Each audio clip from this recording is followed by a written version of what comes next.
Bharatiya Janata Party President JP Nadda hits out at Congress, saying due to misadventures of one dynasty, India lost thousands of square kilometers of land. Says one dynasty's interests are not India's interests, and relaunch of the Sion for the nth time can wait. Party spokesperson Sambit Patra says Indian Army had thwarted the attempts of Congress and Nehru Gandhi Vadra family to give away Siachen to Pakistan.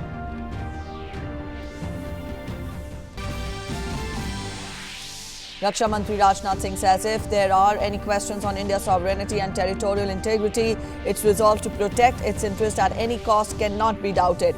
Raksha Mantri to attend Victory Day parade along with Indian marching contingents in Moscow today holds bilateral talks with Russian Deputy Prime Minister Yuri Borisov.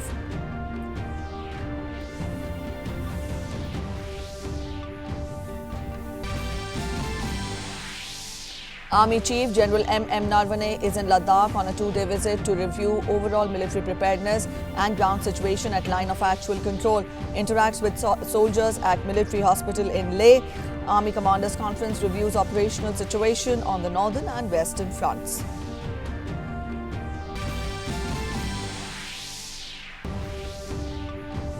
Mutual consensus to disengage emerges between India and China after core commander level talks. Modalities for disengagement from all friction areas in eastern Ladakh to be taken forward by both the sides.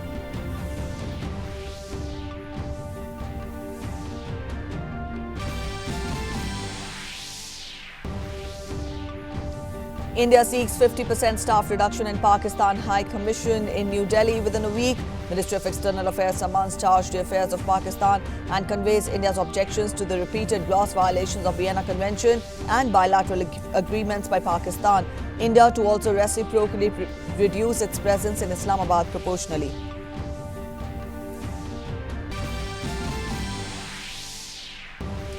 National capital Delhi records highest number of COVID-19 cases in a day to almost 4,000. Lockdown imposed in 11 wards of Guwahati in Assam after a sudden surge in COVID-19 positive cases without travel history.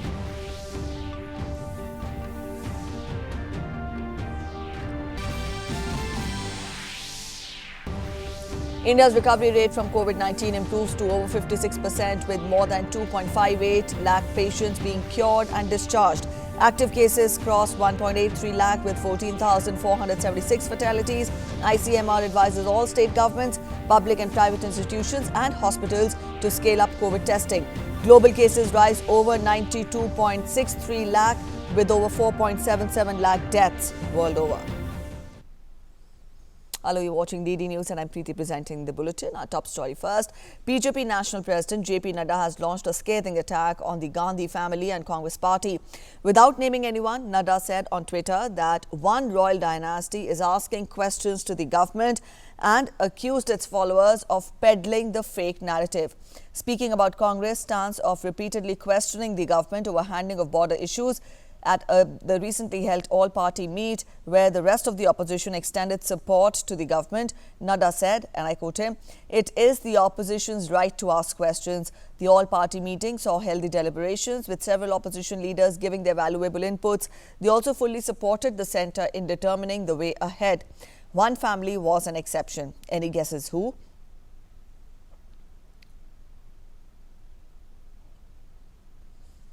The BJP president said that a rejected and ejected dynasty is not equal to the entire opposition. One dynasty's interests are not India's interests. Today, the nation is united and supportive of our armed forces. This is the time for unity and solidarity. Relaunch of the Sion for the nth time can wait. The BJP chief also shared the response of the then Union Minister R.S. Chaudhary in Rajya Sabha in 2012, in which he had admitted that both Pakistan and China were illegally occupying the Indian territory. While sharing a clip of Chaudhary's remarks in Rajya Sabha, Nadda said, and I quote him, "Due to the misadventures of one dynasty, we lost thousands of square kilometers of our land. The Siachen Glacier was almost gone and much more. No wonder India has rejected them."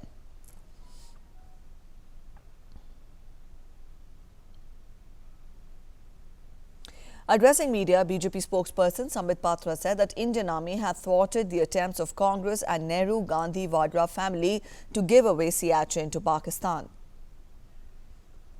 Siachen को पाकिस्तान को देने की सारी बात तय हो चुकी थी, किंतु आज मैं इस प्लेटफॉर्म से आर्मी को साष्टांग प्रणाम करता हूं। भारतीय जनता पार्टी आर्मी को साष्टांग प्रणाम करती है कि डायनास्टी ने, मां बेटे ने, नेहरू गांधी वाड्रा परिवार ने यह तय कर लिया था कि सियाचिन की भूमि भी पाकिस्तान को दे दी जाए, किंतु आर्मी ने इंटरवीन किया, आर्मी ने गुहार लगाई, आर्मी ने इस पे ऑब्जेक्शन दिया और आर्मी के जनरल का नाम भी यहां मौजूद है, आर्मी चीफ जनरल जे सिंह। उनके कहने के पश्चात इस डील को स्क्रैप किया गया। उल्टी लटक गई थी कांग्रेस पार्टी की जमीन देना है। यह महानता है आर्मी की, यह महानता है आर्मी की कि आर्मी ने हमारे जमीन को बचाया। Sambit Patra said that dynasty politics has been rejected by people of India. ये एक ऐसी डायनास्टी है जो रिजेक्टेड हो चुकी है। देखिए, हिंदुस्तान आज एक लोकतंत्र है, परिवारशाही नहीं है। इस परिवार और इस परिवार के राज को, इस डायनास्टिक रूल को कहीं ना कहीं हिंदुस्तान की जनता ने रिजेक्ट कर दिया है, and they have been ejected. एक तरह से राजनीतिक पटल से इनको इजेक्ट कर दिया गया है, बाहर इनको फेंक दिया गया है। उसके बावजूद भी जिस प्रकार की ये राजनीति कर रहे हैं, जिनको मोदी जी ने बिल्कुल सही कहा था, ये जो शहंशाह है, ये जो क्लाउन प्रिंस हैं राहुल गांधी, ये जिस प्रकार की राजनीति कर रहे हैं, dynasties interest are not in India's interest. कहीं ना कहीं ऐसा लगता है ये जो नेहरू गांधी परिवार है, ये जो वाड्रा गांधी परिवार है, इस वाड्रा परिवार का इंटरेस्ट भारत के इंटरेस्ट के साथ मैच नहीं होता है। He also said that the royal family was behaving like property dealers since its inception of India. They were behaving as property dealers. Let me not mince my words today to state that this particular royal dynasty clan, the Vadra clan, was behaving as a property dealer since inception of India, and the family was giving out land to China. ये जो परिवार है, जिसको वाड्रा परिवार के नाम से आज जाना जाता है, शुरू से ही, जब से भारतवर्ष आजाद हुआ है, इस परिवार ने एक प्रॉपर्टी डीलर के रूप में बिहेव किया है। इन्होंने हिंदुस्तान की जमीन को दूसरे देशों में बांटा है। 78,000 स्क्वायर किलोमीटर की जमीन इन्होंने चीन और पाकिस्तान को दिया है। Raksha Mantri Rajnath Singh has said that if there are any questions on India's sovereignty and territorial integrity, its resolve to protect its interest at any cost cannot be doubted. Raksha Mantri, who is on a 3-day visit to Russia, held bilateral talks with Russian Deputy Prime Minister Yuri Borisov. Rajnath Singh has expressed confidence that the two nations will expedite the defence deals. यह हमारी खास दोस्ती का एक यह प्रमाण है। Pandemic की सभी कठिनाइयों के बावजूद हमारे बाइलेटरल रिलेशंस डिफरेंट लेवल पर बने थे। हम हमारे प्रधानमंत्री श्री नरेंद्र मोदी के इन्विटेशन पर his excellency president of Russian federation Vladimir Putin के इस वक्त भारत आगमन को लेकर भी हम काफी उत्सुक हैं। भारत और रशिया का एक special and privilege strategic partnership वाला रिलेशनशिप है। हमारा डिफेंस रिलेशनशिप इसका एक महत्वपूर्ण पिलर है। मुझे भरोसा दिलाया गया है कि ऑनगोइंग कॉन्ट्रैक्ट्स को मेंटेन किया जाएगा, और न केवल मेंटेन किया जाएगा बल्कि उनको और तेजी से कम समय में पूरा भी किया जाएगा। Raksha Mantri will today attend the Victory Parade to commemorate the 75th anniversary of the victory in the Second World War. The parade is organized to honor the heroism and sacrifices made by Russian and other friendly people. A tri-service 75-member Indian military contingent is also participating in Victory Day Parade along with Russian contingent and other invited contingents. The Indian participation in the Victory Day Parade will be a mark of tribute to the great sacrifices made by Russia and other nations in the Second World War, and that is also when Indian soldiers participated and made supreme sacrifice. This 75 members Indian Armed Forces contingent will participate at the Victory Day celebrations military parade at the Red Square, Moscow on 24th of June. The contingent is commanded by Major Anjum Gorkha of the 2nd Infantry Regiment, and the proud bearers of the national flag are the 3 women officers of Indian Army, the Indian Air Force and the Indian Navy. On behalf of the Indian Armed Forces, we wish the Russian Armed Forces a a very happy Victory Day. Jai Hind and Udaji. Army Chief General M.M. Narvane is in Ladakh on a two-day visit to review the overall military preparedness and ground situation at line of actual control. The Army Chief interacted with injured soldiers at military hospital in Leh. He also inquired about their well-being and treatment at the hospital. General Narvane also met Ladakh MP Jamyang Tshering Namgyal. The Army Chief will have a series of meetings with local Army officials during the day today.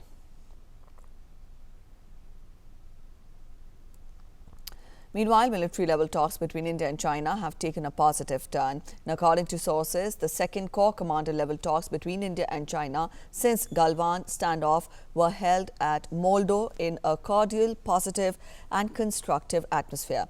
There was mutual consensus to disengage. Modalities for disengagement from all friction areas in eastern Ladakh were discussed and will be taken forward by both the sides.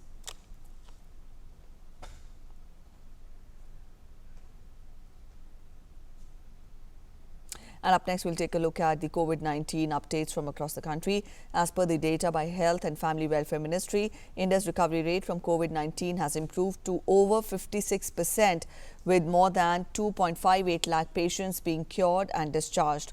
Presently, there are 1,83,022 active cases across the country, and all are under active medical supervision.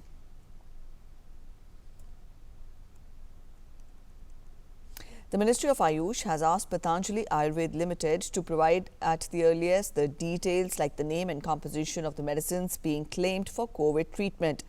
Ayush Ministry has asked it to provide details of hospitals where the research study was conducted for COVID-19, protocol, sample size, institutional ethics committee clearance, CTRI, registration and results data of the study. It has also directed the company to stop advertising and publicizing such claims till the issue is duly examined. कोई भी व्यक्ति medicine का वो scientific validation कर सकता है अपने अपने हॉस्पिटल में या अपने अपने कहा, और इसके बाद में वो सब डिटेल जो है तो आयुष मंत्रालय को भेजना पड़ेगा कंफर्मेशन के लिए. ये तो रूल था. इसी के मुताबिक हाँ, बहुत खुशी की बात है, नया मेडिसिन उन्होंने तैयार किया है, और जो तैयार किया है वो आयुष के पास आना चाहिए. इसके पहले किसी ने उसका एडवर्टाइजमेंट नहीं करना चाहिए, हमारी बात है. इसलिए हमको कहा कि आपका जो कुछ आपने किया है वो पेपर यहाँ भेज दो, वो हम आपको कंफर्म करके उसके आगे विचार करेंगे, दे देंगे. ये तो रूल है. The All India Institute of Medical Sciences in Delhi is all set to start its outpatient department services from tomorrow.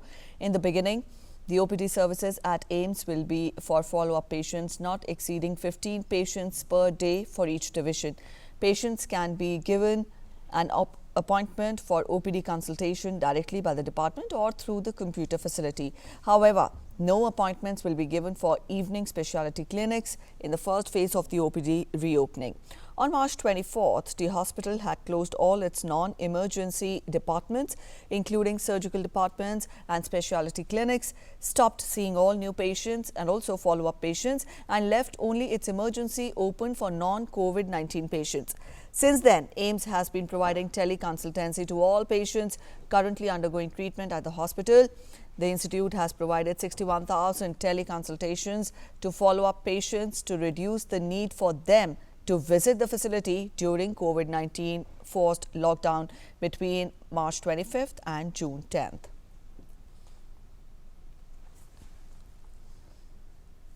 The Indian Council of Medical Research, that is ICMR, on Tuesday expanded the COVID-19 testing norms, advising that all hospitals, offices and public sector units be enabled to conduct rapid antibody tests and recommending the deployment of rapid antigen tests in all the containment zones and hospitals and private labs across the state. The ICMR stated that this will help in allaying the fear and anxiety of healthcare workers, office employees, and also in order to strengthen testing mechanisms, ICMR has now facilitated the setting up of 1,000 labs across the country. This is a major milestone towards enhanced testing for India. These labs have enabled to test more than 71 lakh people. ICMR has stressed upon 3 T's, that is test, track and treatment, to prevent spread of COVID-19 infection and save lives. ICMR added that it is imperative that testing should be made widely available to all symptomatic individuals in each part of the country, and also contact tracing mechanisms for containment of infection are further strengthened. Meanwhile, Delhi's tally of COVID-19 cases has crossed the 66,600 mark on Tuesday, with the biggest single-day jump of 3,947 fresh infections, while the death toll due to the disease mounted to 2,301. Total number of infections in Delhi has risen to 66,602, which includes 39,313 recovered cases and 2,301 fatalities.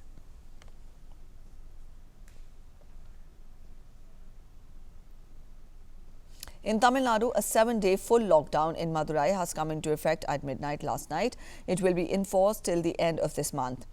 The move is aimed at containing the recent surge in fresh COVID-19 cases in the city and also its suburbs. During the complete lockdown period, the district administration will carry out effective contact tracing and focused testing to control the spread of the virus. Meanwhile, Theni district administration has also announced a full lockdown in all its municipalities, which will come into effect from this evening. Tamil Nadu government has already clamped complete lockdown in view of continuing surge in virus cases in Chennai and in nearby districts of Thiruvallur, Kanchipuram and Chengalpet.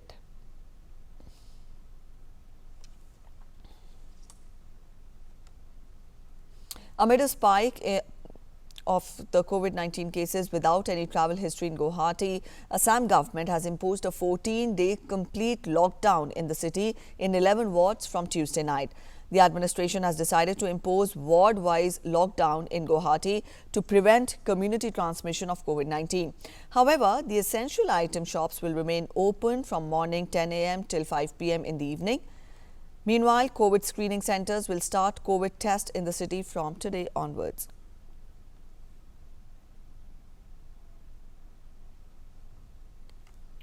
Let's get to the global update on COVID-19 now. Globally, over 92.63 lakh people have tested positive for COVID-19, while over 4.77 lakh people have lost their lives so far. The United States continues to remain the worst affected country with respect to number of confirmed cases, followed by Brazil and Russia. Over 23.47 lakh people have been tested positive across the US, while over 1.21 lakh people have died due to COVID-19 so far. Brazil has recorded more than 52,000 deaths and over 11.45 lakh confirmed cases and is trailing behind the US in both the categories, while Russia has reported over 5.98 lakh confirmed cases. A Brazilian federal judge has ordered President Jair Bolsonaro to comply with the local rules and to wear a face mask whenever he is outdoors in the capital of Brazil. During the recent weekends, Bolsonaro has been spotted without a mask and has been criticized for the same and for belittling the risk posed by coronavirus.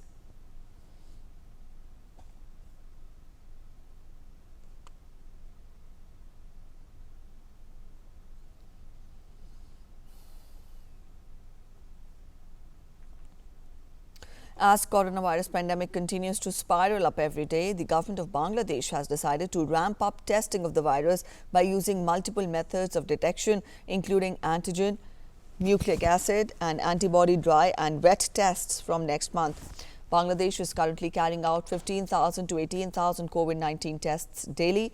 The country has registered more than 1,19,190 cases of infection, with death toll spiking to cross 1,540.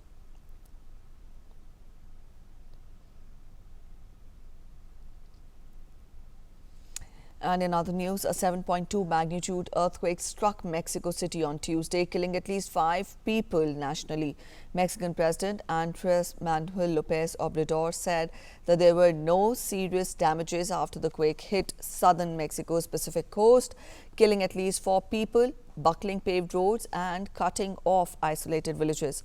The earthquake triggered a small tsunami on the Oaxaca coast, but there were no immediate signs of casualties. The country's seismological service said that the sea level rose to 2 feet at Huatulco Beach. Evidently, the earthquakes of magnitude over 7 are major earthquakes capable of widespread heavy damage. A 7.1 magnitude earthquake that struck central Mexico in 2017 killed 355 people in the capital and the surrounding states.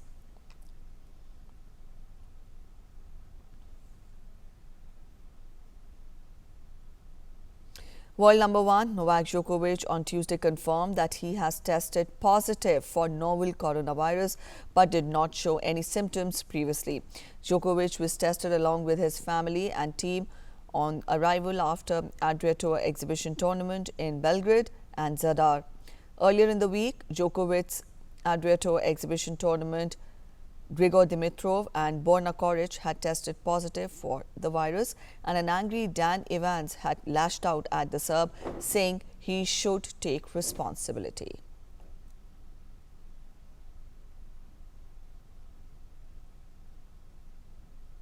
That's it in this edition of the News SR. Thanks for watching. Namaskar.